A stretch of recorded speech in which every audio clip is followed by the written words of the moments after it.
Hello. Let's start with the party that they were supposed to go to. It's New Year's Eve. Let's commence. On New Year's Eve, the parlor was deserted, for the two younger girls played dressing maids and the two elder were absorbed in an all important business of getting ready for the party. Simple as the toilets were, there was a great deal of running up and down, laughing and talking. At one time, a strong smell of burnt hair pervaded the house. Meg wanted a few curls about her face, and Joe undertook to pinch the papered locks with a paper of hot tongs. Ought they smell to smoke like that? Asked Beth from her perch on the bed. It's the dampness drying, replied Joe. What a queer smell. It's like burnt feathers, observed Amy, smoothing her own pretty curls with a superior air. There now, I'll take off the papers, and you'll see a cloud of little ringlets, said Joe, putting down the tongs. She did take off the papers, but no cloud of ringlets appeared, for the hair came with the papers, and the horrified hairdresser laid down a row of little scorched bundles on the bureau before her victim. Oh, oh, what have you done? I'm spoiled. I can't go. My hair. Oh, my hair, wailed Meg, looking with despair at the uneven frizzle on her forehead. Just my luck. You shouldn't have asked me to do it. I always spoil everything. I'm so sorry, but the tongs were just so hot, and so I've made a mess, groaned poor Joe, regarding the little black pancakes with tears of regret. It isn't spoil, just frizzle it and tie your ribbons so that the end comes on your forehead a bit, and it will look like the latest fashion. I've seen many a girls do it, so, said Amy consolingly. Serves me right for trying to be fine. I wish I'd just let my hair alone, cried Meg petulantly. So do I. It was so smooth and pretty. But it will soon grow out again, said Beth, coming to kiss and comfort the shorn sheep. After various lesser mishaps, Meg was finished at last, and by the united exertions of the entire family, Joe's hair was got up and her dress on. They looked very well in their simple suits, Meg in silvery drab with a blue velvet snood, lace frills, and a pearl pin. Joe in maroon with a stiff, gentlemanly linen collar, and a white chrysanthemum or two for her only ornament. Each put on one nice light glove and carried one soiled one, and all pronounced the effect quite easy and fine. Meg's high-heeled slippers were very tight and hurt her, though she would not own it, and Joe's 19 hairpins all seemed struck straight into her head, which was not exactly comfortable, but dear me, let us be elegant or die. Have a good time, dearies, said Mrs. March as the sisters went daintily down the walk. Don't eat much supper and come away at 11, when I send Hannah for you. As the gate clashed behind them, a voice cried from the window, Girls! Girls! Have you both got a nice pocket handkerchief? Yes, yes, Spandy Nice, and Meg has cologne on hers, cried Joe, adding with a laugh as they went on, I do believe Mommy would ask that if we were all running away from an earthquake. It is one of her aristocratic tastes, and quite proper, for a real lady is always known by neat boots, gloves, and a handkerchief, replied Meg, who had a good many little aristocratic tastes of her own. Now don't forget to keep the bad breath out of sight. Joe, is my sash right? And does my hair look very bad? Said Meg, as she turned from the glass in Mrs. Gardner's dressing room after a prolonged prink. I know I shall forget. If you see me doing anything wrong, just remind me by a wink, will you? Returned Joe, giving a collar a twitch and her head a hasty brush. No, winking isn't ladylike. I lift my eyebrow if I see anything wrong, and nod if you are all right. Now hold your shoulders straight, and take short steps, and don't shake hands if you're introduced to anyone. It isn't the thing. How do you learn all the proper ways? I never can. Isn't that music gay? Down they went, feeling a trifle timid, for they seldom went to parties, And informal as this little gathering was, it was an event to them. Mrs. Gardiner, a stately old lady, greeted them kindly and handed them over to the eldest of her six daughters. Meg knew Sally and was at ease with her very soon, but Jo, who didn't care much for girls or girlish gossip, stood about with her back carefully against the wall, as much as out of place as a colt in a flower garden. Half a dozen jovial lads were talking about skates in another part of the room, and she longed to go and join them, for skating was one of the joys of her life. She telegraphed her wish to Meg, but the eyebrows went up so alarmingly that she dared not stir. No one came to talk to her, and one by one the group dwindled away till she was left alone. She could not roam about and amuse herself, for the burned breath would show, so she stared at people rather forlornly till the dancing began. Meg was asked at once, and the tight slippers tripped about so briskly that no one would have guessed the pain the wearer suffered smilingly. Jo saw a red, big haired youth approaching her corner, and fearing he meant to engage her, she slipped into the curtained recess, intending to peep and enjoy herself in peace. Unfortunately, another bashful person had chosen the same refuge, for as the curtain fell behind her, she found herself face to face with the Lawrence boy. "Dear me, I didn't know anyone was here," stammered Jo, preparing to back out as speedily as she had bounced in. But the boy laughed and said pleasantly, though he looked a little startled, "Don't mind me. Stay if you like." "Shan't I disturb you?" "Not a bit. I only came here because I don't know many people and felt rather strange at first, you know." "So did I." "Don't go away, please, unless you'd rather." The boy sat down again and looked at his pumps till Jo said, trying to be polite and easy, "I think I've had the pleasure of seeing you before. You live near us, don't you?" "Next door." He looked up and laughed outright, for Joe's prim manner was rather funny when he remembered how they'd chatted about cricket when he brought the cat home. That put Jo at her ease, and she laughed too, as she said in her heartiest way, "We did have such a good time over with your nice Christmas present. Grandpa sent it. But you put it into his head, didn't you now?" "How's your cat, Miss March?" asked the boy, trying to look sober, with his black eyes shone with fun. "Nicely, thank you, Mr. Lawrence. But I'm not Miss March. I'm only Jo," returned the young lady. "I'm not Mr. Lawrence. I'm only Laurie." "Laurie Lawrence? What an odd name." "My first name is Theodore, but I don't like it, for the fellow calls me Dora, so I made them say Laurie instead." "I hate my name too. So sentimental. I wish everyone would say Jo instead of Josephine." "How did you make the boys stop calling you Dora?" "I thrashed them." "I can't thrash Aunt March, so I suppose I shall have to bear it."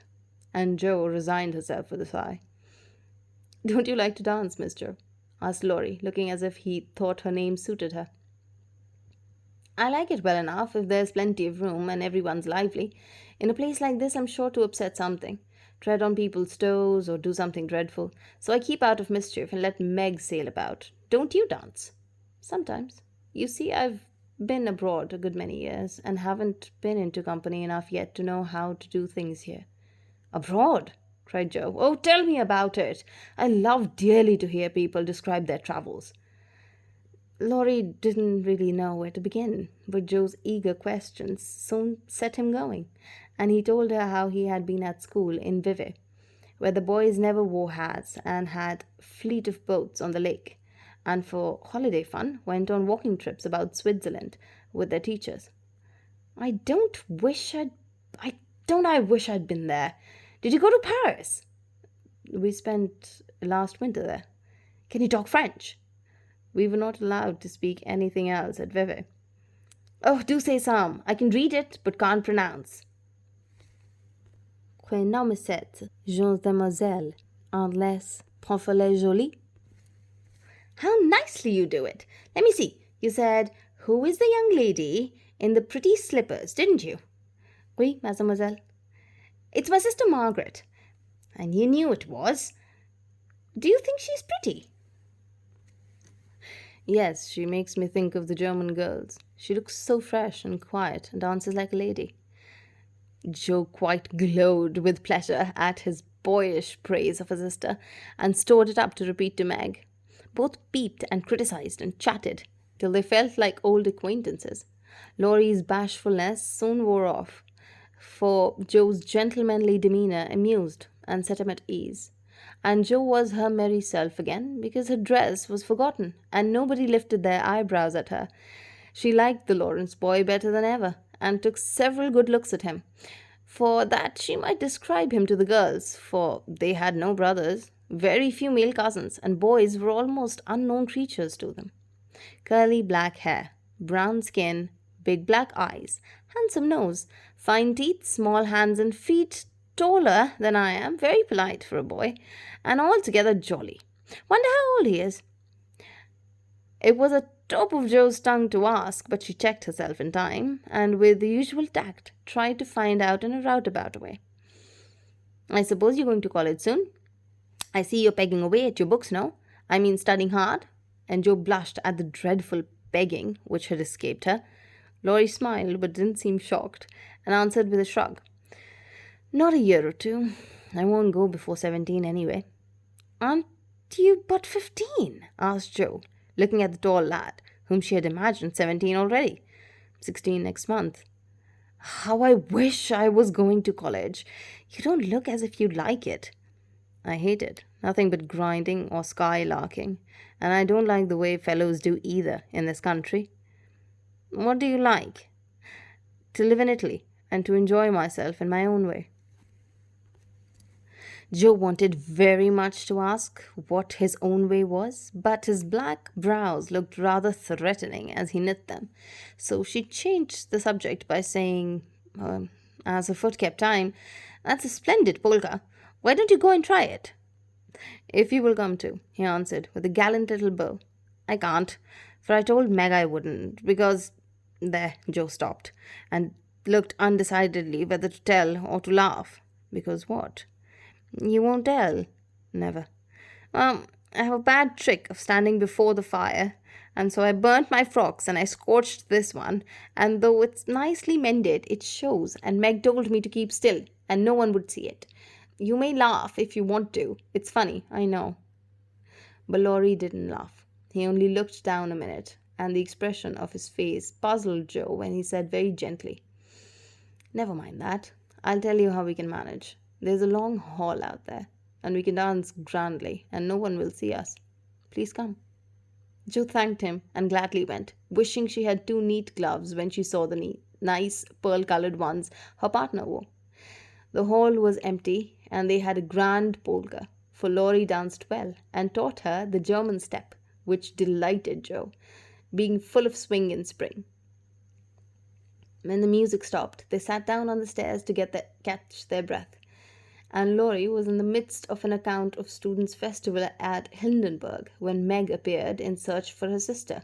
She beckoned, and Joe reluctantly followed her into the side room, where she found her on a sofa holding her foot and looking pale. I've sprained my ankle. That stupid high heel turn and gave me a sad wrench. It aches so I can hardly stand, and I don't know how I'm ever going to get home, she said, rocking to and fro in pain. I knew you'd get hurt with your feet in those silly shoes. I'm sorry, but I don't see what you can do except get a carriage or stay here all night, answered Joe, softly rubbing the poor ankle as she spoke. I can't have a carriage without its costing ever so much. I dare say I can't get at one at all, for most people come here on their own, and it's a long way to the stable and no one to send. I'll go. No, indeed, it's past 9 and dark as Egypt. I can't stop here, for the house is full. Sally has some girls staying with her. I'll rest till Hannah comes, and then I'll do my best that I can. I'll ask Laurie. He will go, said Joe, relieved at the idea occurred to her. Mercy, no! Don't ask or tell anyone. Get me my rubbers and put those slippers with our things. I can't dance any more, but as soon as supper is over, watch for Hannah and tell me the minute she comes. Are they going out for supper now? I'll stay with you. I'd rather. No, dear, run along and bring me some coffee. I'm so tired I can't stir. So Meg reclined with the rubbers well hidden, and Jo went blundering away in the dining room, which she found after going into the china closet and opening the door of the room where old Mr. Gardiner was taking a little private refreshment. Making a dart at the table, she secured the coffee, which she immediately spilled, thereby making the front of her dress as bad as the back. Oh dear, what a blunderbuss I am! Exclaimed Jo, finishing Meg's glove by scrubbing it on her gown. Can I help you? Said a friendly tone, and there was Laurie, with full cup in one hand and a plate of ice in the other. I was trying to get something for Meg, who was very tired, and someone shook me, and here I am in a nice state, answered Jo, glancing dismally from the stained skirt to the coffee colored glove. Too bad. I was looking for someone to give this to. May I take it to your sister? Oh, thank you. I'll show you where she is. Don't offer to take it myself, or I should only get into another scrape if I did. Jo led the way, and as if used to waiting on ladies, Laurie drew up a little table, brought the second installment of coffee and ice for Jo, and was so obliging that even particular Meg pronounced him a nice boy. They had a merry time over the bonbons and mottos, and when the midst of a quiet game of buzz, when two or three other younger people who had stayed in with Hannah appeared, Meg forgot her foot and rose so quickly that she was forced to catch hold of Jo with an exclamation of pain. Hush, don't say anything, she whispered, adding aloud, It's nothing. I turned my foot a little, that's all, and limped upstairs to put her things on. Hannah scolded Meg, cried Jo was at her wits' end till she decided to take things into her own hands. Slipping out, she ran down and, finding a servant, asked if she could bring her a carriage. It happened to be a hired waiter who knew nothing about the neighborhood, and Jo was looking round for help when Laurie, who had heard what she said, came up and offered his grandfather's carriage, which had just come for him. He said, It's so early. You can't mean to go yet, began Jo, looking relieved but hesitating to accept the offer. It's always go early. I always go early. I truly do. Please let me take you home. It's on my way, and it rains, they say. That settled it, and telling him of Meg's mishap, Jo gratefully accepted and rushed to bring down the rest of the party. Hannah hated the rain as much as the cat does, so she made no trouble, and they rolled away in the luxurious closed carriage, feeling very festive and elegant. Laurie went on the box so Meg could keep her foot up, and the girls talked over their party in freedom. I had a capital time, did you? Asked Jo, rumpling her hair and making herself comfortable. Yes, till I hurt myself. Sally's friend, Annie Moffat, took a fancy to me and asked me to come and spend a week with her when Sally does. She's going to in the spring when the opera comes, and it will be perfectly splendid if Mother only lets me go, answered Meg, cheering up at the thought. I saw you dancing with the red-headed man I ran away from. Was he nice? Oh, very. His hair is auburn, not red, and he was very polite, and I had a delicious red over with him. He looked like a grasshopper, in a fit where he did take a new step. Laurie and I couldn't help laughing. Did you hear us? No, but it was very rude. What were you doing all that time, hidden away there? Jo told her adventures, and the time she had finished they were at home. And many thanks, they said good night, crept in, hoping to disturb no one. But the instant their door creaked, two little nightcaps bobbed up, and two sleepy but eager voices cried out, Tell about the party! Tell about the party! With what Meg called a great want of manners, Jo had saved some bonbons for the little girls, and they soon subsided after hearing the most thrilling events of the evening.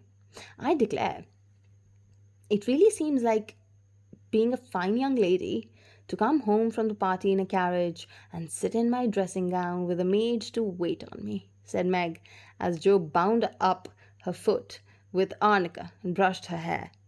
I don't believe fine young ladies enjoy themselves a bit more than we do, in spite of our burnt hair, old gowns, one glove apiece, and tight slippers that sprain your ankle when you're silly enough to wear them.